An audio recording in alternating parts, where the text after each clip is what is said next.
It's the deadline for Russia's independent television. Слушай, ну карты не будет в самом начале. Controlled panic grips the studio as they prepare for the news. This is NTV, Russia's only privately owned national network. For 8 years, it's been broadcasting the most respected news service across the world's largest country.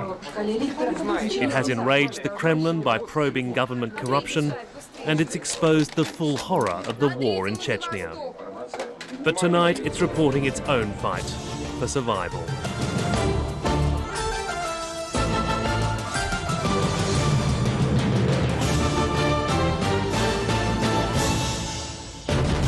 Здравствуйте, новости на канале НТВ, в студии Петр Марченко. Сегодня журналисты телекомпании НТВ проводят акцию протеста против прихода на канал руководителей, назначенных «Газпромом». В эфир выходят только новости. Сегодняшнюю ночь большинство журналистов провели на рабочих местах. Между тем, как сообщает телекомпания... Broadcasting around the clock, NTV revealed it had been taken over by Gazprom, the Russian gas monopoly directly controlled by the Kremlin. The station logo was crossed out by the word protest. Акционеров, созванное «Газпромом» медиа. Журналистский коллектив не признает законным новое руководство и намеренно отстаивает свою позицию, а также свободу слова до конца. Сейчас идет... The takeover has incensed the dwindling numbers of Russians still fighting for media freedom. Among them, the man who first allowed openness in a policy called glasnost. Поэтому то, что сегодня происходит, для меня просто это нонсенс, это вызов всему обществу, это всех нас унижает, граждан России. Так расправляться и на наших глазах с каналом, с такое положение поставить весь творческий коллектив, я думаю, что это мы должны решительно отвергнуть и сказать, что так не должно происходить, и мы должны сегодня защитить этот канал. The takeover was the climax of almost a year of state harassment. Authorities mounted dozens of raids on NTV and its parent company Media Most.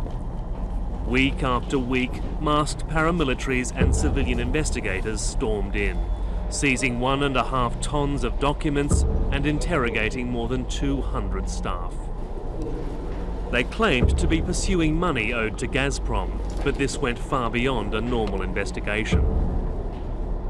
The raids included officers of the FSB, the feared successor to the Soviet KGB.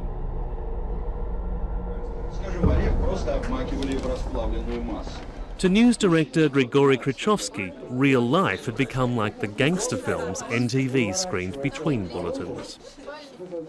Конечно, давление сильное. Как может себя чувствовать журналист, когда мимо комнаты, где он готовится к эфиру, проходят следователи из прокуратуры в сопровождении офицеров ФСБ? Понимаете, ведь проблема в чем? Проблема ведь не только в НТВ. Проблема в том, что НТВ – это лакмусовая бумажка, это тест для России, тест для страны, каким путем она пойдет дальше.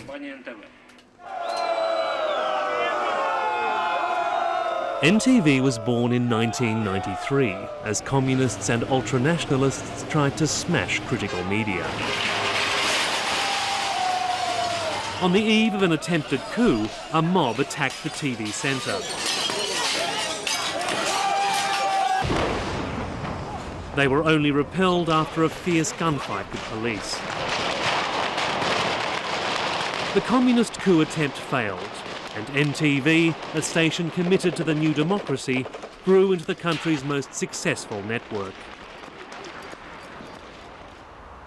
Today it operates from the same TV centre the communists attacked, and once again there's a sense of siege. We spent a week at NTV in the lead-up to the takeover. While we were filming, there was yet another raid. Investigators arrived to grill the acting finance director. They jailed her boss last June. There have now been more than 30 raids on NTV and its parent company Media Most. The Kremlin insists it's simply an investigation of financial fraud, but it could see the Kremlin take over Russia's last independent television network. Many here fear it marks the beginning of the end of Russian democracy. NTV is convinced this boardroom coup has been planned and directed by Russia's president, Vladimir Putin. Ну, давайте посчитаем. Против нас действует Генеральная прокуратура, Федеральная служба безопасности, налоговая полиция, налоговая инспекция, арбитражный суд, суд городской в Москве, «Газпром», компания, которую возглавляет первый заместитель руководителя президентской администрации Дмитрий Медведев. Кто может управлять таким количеством ведомств и учреждений в России, кроме президента? Мой ответ – никто. Putin came to power last year on a wave of patriotic fervour after the army drove out rebels from the breakaway Republic of Chechnya. The former KGB agent vowed to restore Russia as a great power while preserving democracy. But NTV's general director, Yevgeny Kiselyov, says Putin has been sacrificing democracy to increase his own power. Yes, I think that Mr. Putin is not a Democrat and not a liberal. And I'm quite convinced that Mr. Putin is an opportunist. And unlike state TV, which is little more than a Kremlin mouthpiece, NTV has not been scared of saying so.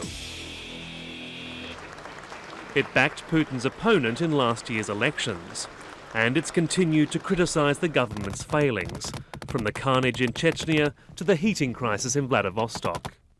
Kiselyov insists Putin is shooting the messenger. You can have NTV shut down, or at least taken over, so that NTV would not report about corruption, crime, drugs, Chechen war.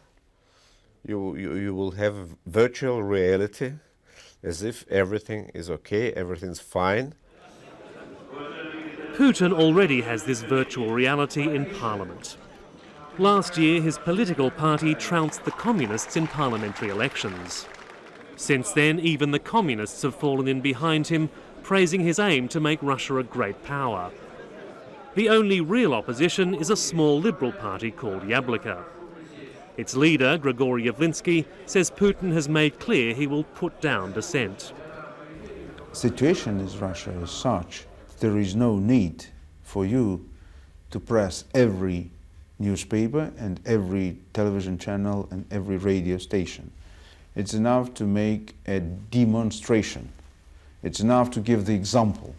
It's enough to make a strong and well-known precedent. And then everything is made in the same way. Easily.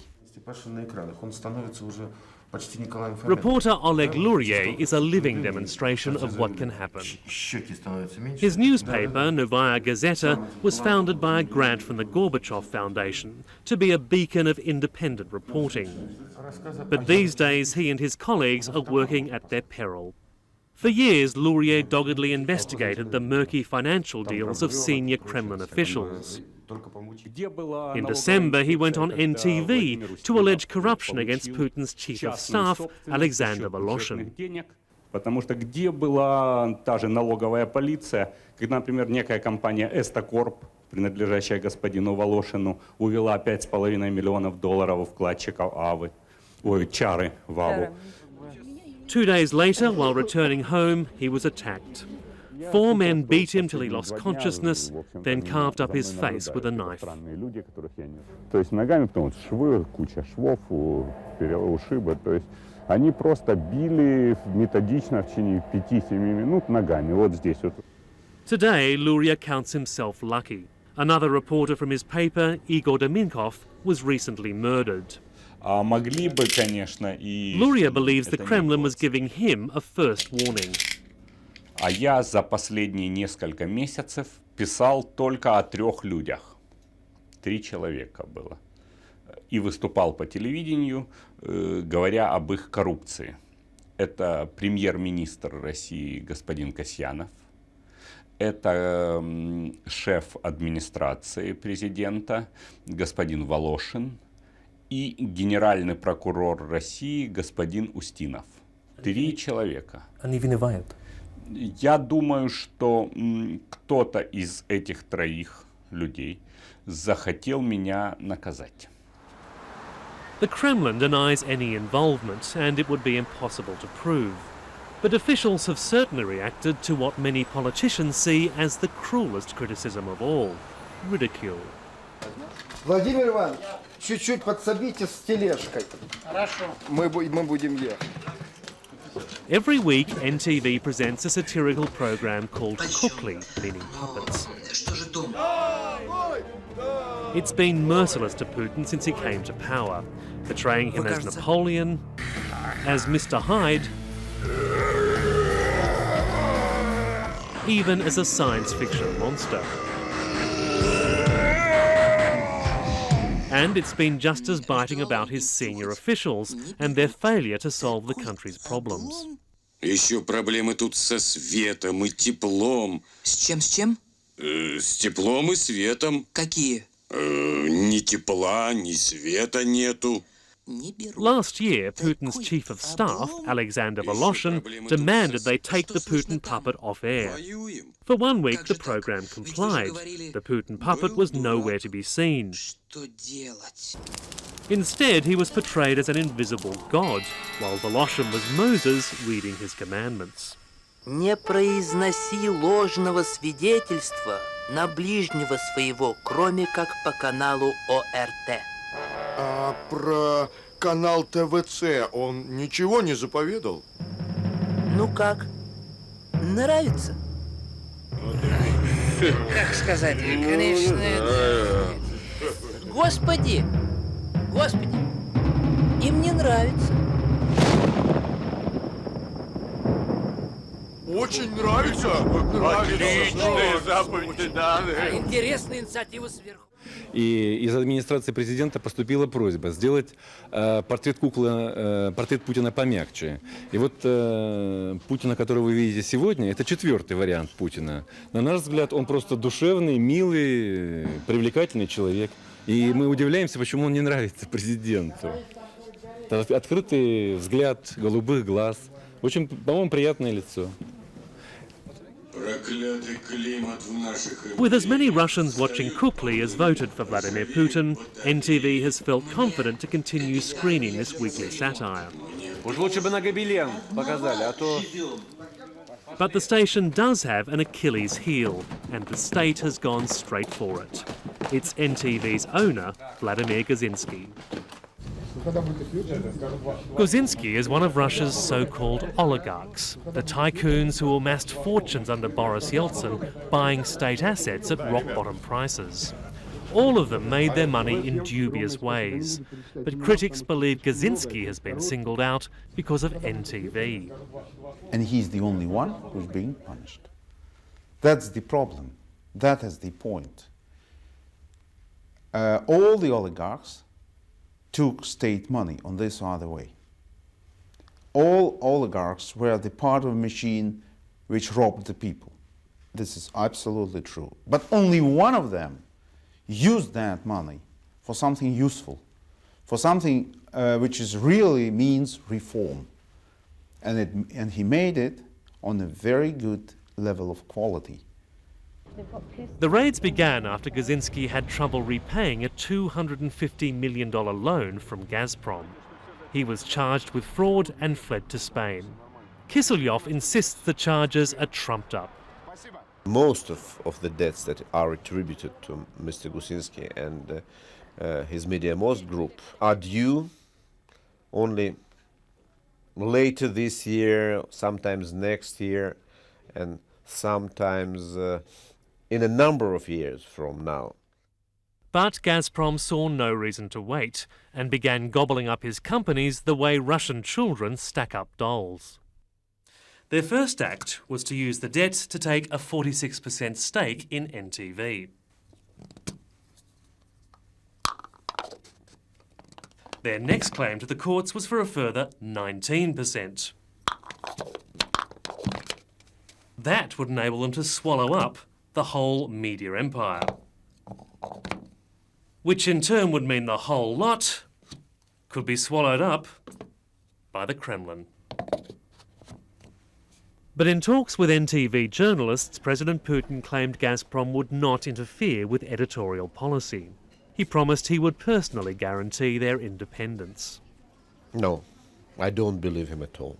He was talking to us as if we were school children or kids from kindergarten that did not understand a simple thing about television business and political situation in the country. That was very disappointing, as a matter of fact.